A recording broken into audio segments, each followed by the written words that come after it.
What's up, guys? Welcome to episode 61 of Top 5 Niches of the Week. I'm going to bring you 5 print-on-demand niches that you can attack this week to hopefully increase your sales in both the short and long term. Because in this episode, I mixed in some short-term bangers, some top-selling niches, but also I went back in time. I kind of looked at last year and found a sneaky niche that you can basically get in ahead of time and hopefully cement yourself. By the way, it's also like a year related, like a time sensitive niche.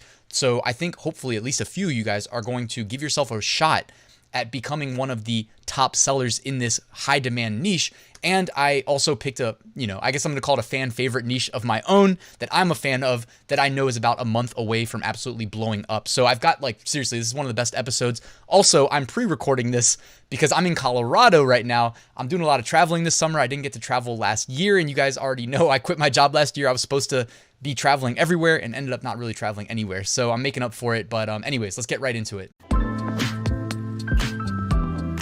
Now, here's typically where we announce the winners, but because I had to pre-record this, what I'm going to do is I'm going to extend this week's giveaway, and I'm going to pick the winners tomorrow, and I will announce them tomorrow, and I'll reach out to you if you win tomorrow.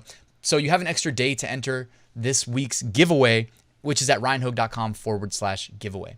Also, while you're in the description entering the free print-on-demand giveaway, take advantage of my print-on-demand 8-day mini course if you haven't already, as well as my print-on-demand Facebook group. All right, let's get straight into niche number 1. Now, this is going to look a little familiar, but I couldn't not show you that when I look at Flying Research, which is my print-on-demand research tool of choice, no, they don't pay me to say that. I actually just like the results that it generates for me. I find a lot of, it's kind of different from a lot of their competitors. So when I look at the top niches right now, half of them just about are ITALIA. All right. I feel like we talked about this. This is like the 3rd week in a row, but I can't ignore it if it's selling this well. Now, what I really want to highlight for you, because there's a reason why this is selling well. It's related to the Italian national soccer team, or football team, I guess I should say. But just because you see people getting away with copying the jersey does not mean you should, right? Be smart. We all know better than that. That's not allowed. Don't do that. Okay. So I see this shirt, right? It's the highest ranking shirt on the ITALIA keyword. But look what happens when you click it.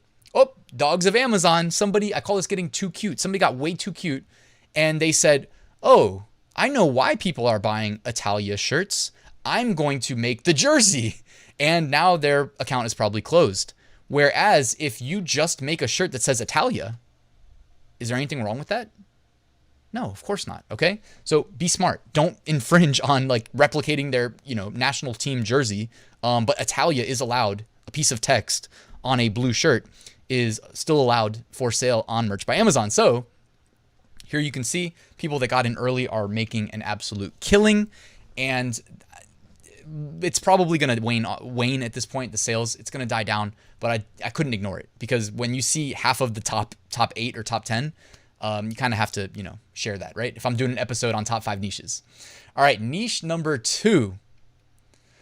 And this one, I combined 2 niches. The whole episode today is not going to be dedicated to sports. However, this is the NBA Finals, all right? And oh no, he said NBA. Does that mean we're infringing? No, guys. I'm just saying that Phoenix basketball, Milwaukee basketball, don't get more cute than that if you go after these niches.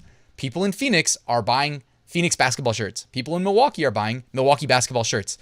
One of these teams is going to win the championship, and I looked at both. I don't think Milwaukee's ever won, and I think Phoenix won 50 years ago. So basically a lifetime ago. You know what I mean? And when one of these teams wins, if you think the sales are already crazy, they're going to get even crazier. It's going to be ridiculous. Now, do not get too cute. I mean, honestly, if you're worried, don't even attempt to sell in these niches. There's infinite more niches that you can sell in. But if you're willing to play by the rules, you can definitely make some sales here. It's all I'm going to say. All right. And here's an example of what not to do. And there's an endless number of examples of what not to do. Hopefully I'm not the inspiration I doubt I am, right? I'm a small YouTube channel relative to the reach of the NBA, but there's a crazy amount of people just infringing on, literally putting the logos from the NBA teams putting the names of the teams, putting finals, putting Fear the Deer, which honestly I thought was the equivalent of Rally in the Valley, but it turns out that's trademarked. So yeah, guys, like everything applies. Do your research, validate your keywords, don't infringe. Okay? And here we go from Flying Research. You can see Phoenix Basketball. This shirt, I feel like I've featured like 3 weeks in a row, but look at the BSR up there. It's basically flatlined at around 10 to 20,000 BSR. Should the Phoenix Suns win, this will probably go to like 5,000 BSR, if not lower. So yeah, a lot of money to be made here. And again, do not reference the Suns. Do not do any of that stuff. I know you already know that, but I'm just making a reminder. Niche number 3, and here's where it gets a little interesting. These last 3 niches, this is why you're here, most likely, because those first 2, they look familiar. All right, niche number 3. This is me going and doing my due diligence. I'm also a huge football fan. It's really the only sport I care about. Like, I'm huge into the NFL. I know pretty much all the skill position players on every roster. It's on that level. All right. I do dabble a little bit in some sports betting and a lot of fantasy football stuff. So the reason I'm sharing this is not because you need to go and try to skim money off of a certain team's fan base. All you need to do is play it safe and sell some fantasy football shirts. Fantasy football season is heating up. All right, I'm already like doing my research, but I'm crazy like that. I don't think any of my friends have even began their research process, but I can't help myself. Like in a month, I'm going to be traveling for a fantasy football draft. And I'm going to honestly be doing a couple of them, and it's just a great time to get everybody together. Anyways, I know nobody cares about that. Fantasy football as a niche is flooded with infinite potential, and I'm sure I'll probably be showing you some of them when they actually are starting to rank a little bit higher. But now is the time if you want to get some new fantasy football shirts ranked, and again, the demand's not as high right now, but if you can get some sales velocity built up right now, then in a month, when it's like peak fantasy football season, you're going to make a killing, okay? And these are the types of shirts that sell really well. It's kind of counterintuitive, right? You can sell the shirts that are like, fantasy football, I won my league. Like a couple years ago, it was the first shirt of mine I ever saw that like got stolen and replicated on a bunch of websites because it was a niche that I bring expertise to. So I made a shirt that was like so in your face. It was like a huge trophy and it was like, I'm the best league winner, #1. Like it was so ignorant and like kind of like loud the way that I would be bragging to my friends after I win the league, and I basically just translated it into a t-shirt design. And next thing you know, it's gotten replicated and stolen, a million places, which is unfortunately a big drawback of print on demand. But hey, it made a bunch of sales. I'm not complaining. I also put a little component in the design where I could put the year because, being league champion is kind of a 1-year thing. Then you got to win again. So typically people put the year and they keep the shirt as like a trophy, because even if you have a championship trophy or a championship wrestling belt, like one of my leagues has, you kind of, whoever wins next, you give it away. Hopefully you win back-to-back years, but in case you don't, statistically, it's a little bit hard to do that. You hand that off. So having a t-shirt, that's forever. So anyways, fantasy football, guys, enter that niche. Niche number 4, and I'm pretty sure this one is the one that is just selling like crazy. And if it wasn't for research tools, I would have never found it. So niche number 4 is Cuba Patria y Vida. And this is related to the Cuban president. I don't want to say, like, I'm always thinking while I'm speaking to my webcam that don't say the wrong thing. Don't say the wrong thing. Because like, seriously, YouTube censorship is rampant. Like I don't know who's responsible for setting like mainstream narratives for every single story, but it's like, I know that there is like anything you see on the news in the news cycle is like, there's an official narrative. You cannot say anything against that. Otherwise you get censored basically. And it's not always like, oh, the video gets striked or things like that. They just won't promote it. Like it just won't show up in your feed sometimes. So yeah, not good things happen to the Cuba president. He's no longer living. And so I believe that is why these shirts kind of came out of nowhere and now are selling like crazy. Okay. And yeah, niche number 4, this one is a banger. Look at the BSRs, 3,000, 1,400, 24,000, 17,000. Yeah. These are probably right now the top niche. I mean, if they're not the top niche, they're up there. By the way, I went back a year. Actually, I'll talk about that in a second because I think that's niche number 5 that inspired by last year.